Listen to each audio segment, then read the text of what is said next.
Hello everybody, welcome back to SportsKhabri. In this podcast, we will be speaking with Radha Gupta. Radha is a sports content creator, a freelance journalist, and a budding entrepreneur. Radha is building her very own platform called She Talks Ball, where she covers all women's sports. Let's find out more about Radha and her passion project.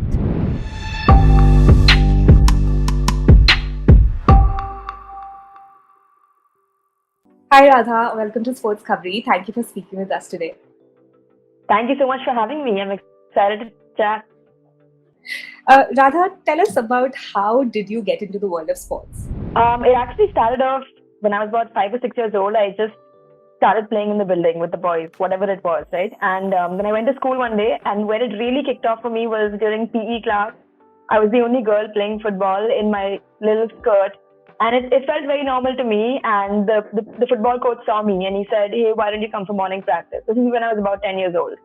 And I said, who's going to wake up for morning practice and come? I see these boys enough. I don't want to play with these boys early morning also.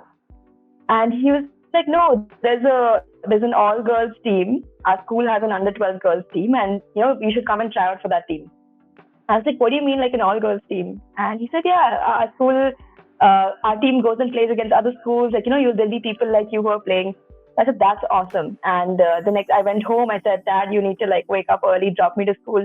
He said, fine. Luckily, my parents were very, very supportive. I really respect that they appreciated sport as a great pastime for me, right? It started off as put her into sport and she'll be occupied for the whole day. She'll come back tired and she'll crash. She won't eat her heads. But I went to that morning practice the next morning, and I kid you not, apart from one time that I overslept and missed my alarm, which I still regret, I haven't missed a practice until, I graduated school. It was the best part of my day. And of course, after the practice came traveling to tournaments, playing the tournaments, making a sporting family that I call my closest friends even today. So that's really how it all began, thanks to that one coach who saw me one day. Radha, how did you get into creating content on sports? So as I mentioned, I played a lot, but I didn't watch too much. Like the first major thing I remember watching was the 2011 Men's Cricket World Cup, and that too, like the semis and the finals, because a bunch of uncles were watching, and I was like, sure, why not? So yeah, I never really watched much, and now when I look back, I probably chalk it up to not seeing people like me playing or being the pundit or commentating. So I was like, I'm not bothered by that anymore. So what really got me into the content side of things was actually very late in my life, about 2 years ago. When I was 20 years old, lockdown hit for the first time. I was home from college, and I had so much time on my hands. And I think college for me was a space where I broadened my horizons. And so like the 1.5 semesters that I actually did there really sort of opened up my mind to kind of possibilities that are out there in the world. And so when I came back, and by this time I had been watching women's sports for like 4 or 5 years now, but I hadn't seen a lot of it on my social media and my newspapers. We still have that problem even present day as we record this. So with all the time I had on my hands, I started volunteering with small platforms. Like, for example, one of the first Instagram lives I did was with Aditi Chauhan in the Blue Pilgrims channel. So I was just like, I have free time. I'm confident on camera. I'll do whatever needs to be done to just, create some conversation. And then about towards the end of that year in December is when my own venture, She Talks Ball, began. What was the vision with this venture when you started it? So it's very silly. I had a lot of time on my hands, and I said, I've been volunteering with these XYZ platforms. Why don't I just do all these things that I'm doing just for like one place where I can call my own? That's it. I didn't know what it's going to turn into. I didn't know what it would look like even tomorrow. But today I was like, let me just start this page. And then I actually for a couple of days thought about what it would be called. I thought about what the logo would look like. So I had one friend in college who was a designer, and I said, please help me out. And so then I sort of got on a call with her and brainstormed a little bit about it should be a mic, but also maybe have like a football or something around it. And, I was like busy drawing mock-ups as if I had any clue what drawing and, the skill it takes to make logos. But yeah, so by that time I had sort of made some friends or acquaintances within the women's sports world. And when I was starting this out, I reached out to a few of them who weren't like friends, but I felt like I respected their opinion a lot. So I said, hey, look, this is something that I'm looking to start. It's going to be very chill, very relaxed. They're like, yeah, that sounds great. Like, we've seen you do it on 5-6 different platforms already throughout the year. It'd be really cool to have something that you can call your own. The vision at the beginning was very much just creating content, coverage, and conversations from home. It was as small as a tweet, as big as one of those reaction videos that I don't get time to edit anymore. But yeah, that was essentially the plan. It started off with a very simple thing that I have time on my hands and I feel a purpose and a duty towards increasing coverage of women's sports. So rather on your platform, you of course write content, but you also put out videos which you edit yourself, right? How did you learn this on the job, or did you know a little bit of it before you started all of this? No, I just picked it up all after starting it because it was really the will and the purpose, as I mentioned, to increase coverage that drove me. I stayed up for hours every night learning iMovie because I had that app on my laptop. So I figured I should watch videos on how to blur things, how to cut and crop and whatnot. So yeah, purely self sort of started, and whatever I've been able to create, I've either already possessed the skills or I've learned the skills and then executed that. And it's not until probably the FIFA Under 17 World Cup, which was a couple of like 3-4 months ago, when I made some videos and I asked a video editing friend that please edit these for me because my laptop will actually crash and I just don't have the bandwidth to edit. I don't have the speed or the finesse to do it. That's not my skill. So yeah, that was probably the first time I outsourced some videos. But before that, it was pretty much all me. Rather, you're a freelance journalist, you're an entrepreneur. How is the journalistic world for you? Because, the challenges that you come with are entirely different. Before covering an event, if you have to go to the venue and cover it, you have to apply for accreditation, you have to follow certain processes, right? So talk to us about that. So I haven't studied journalism. I think that's where it begins because there's a misconception that you need to have studied it to pursue it. And luckily enough, I've had friends and mentors along the way, some of whom have studied and some of whom haven't, who know how it is to report, or basically it's storytelling, which is something that I enjoy. So just starting off, I don't have any journalism educational qualification. I just have pure experience that I started off from the very basic account with 5 followers to like writing for the Scroll and things like that I do today, as well as writing for SportsKhabri. So I think that was the one thing that really sort of boosted me into this world. It was like, you don't need to study 3 years or 4 years for it. You just need to have a knack and have a knack for storytelling, really. That's what it was. And so I feel like I did have that. As for traveling to tournaments, 2022 was really the year that it clicked for me. Before that, it was more of just online recording, having fun. I was also studying. Even in 2022, I was studying for the first half. So I wasn't really bothered by if I could go or if I could not go. But I applied for the Women's Asian Cup accred not through She Talks Ball, but through an Australian platform that had already registered on AFC. And I said, hey, look, COVID is happening. You guys probably are not going to be able to fly over here, but I'm in India. Give me a shot. And, the platform's called Beyond 90. The chief editor was really, really sweet. She said, go for it. That was really, and I got accepted into that, which was awesome because your first accred is always hard because the second and third comes from the fact that you have one already. So I was really grateful that came through, and I was able to go to Pune and to Mumbai to cover the Women's Asian Cup. And that's where I said, oh my God, this is what I want to do. Like, with the skills and the knowledge that I have currently, this is the best way for me to spend my time, creating meaningful content that a lot of people want to see, but a lot of people are not making. So yeah, that essentially, was replicated then when I went to Nepal to cover the SAF tournament. Then I covered the FIFA Under 17 World Cup. So those two things I did on a freelance capacity, which basically essentially means for She Talks Ball.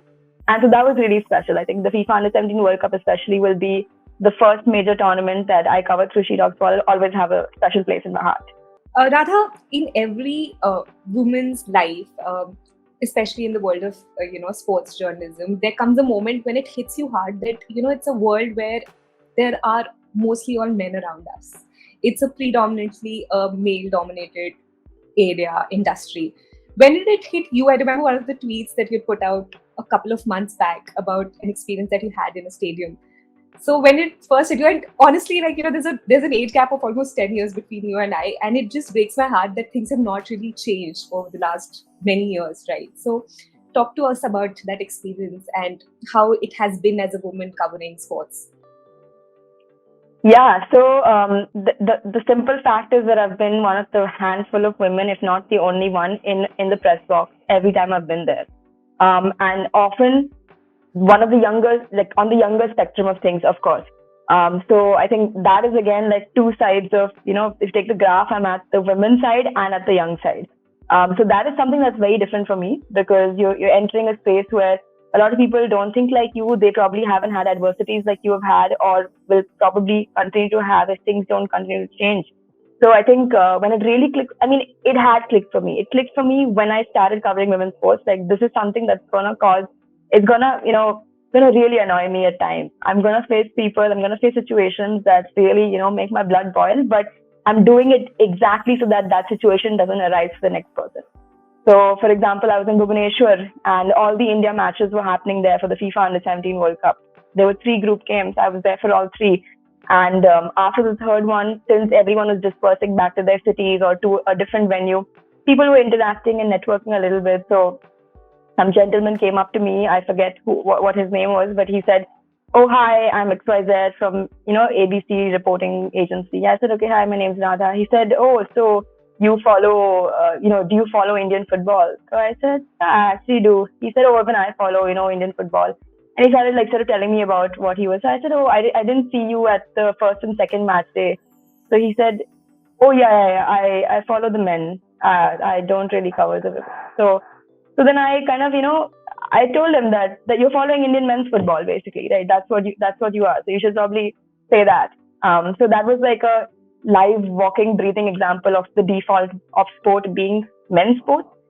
And so hopefully he remembers that interaction. I definitely will. And, he figures out either he starts covering women's sports, that'll be awesome, or he realizes that the default is not men. And that's just perpetuating something that we need to avoid. Rather, you're a young woman covering women's sports. What are some of the things that you have observed that we can incorporate to make sure that the entire sports industry becomes more gender neutral? Yeah, so I think I said this to whoever I meet. This is like a very simple thing to do, but I feel like it has a great impact, is language.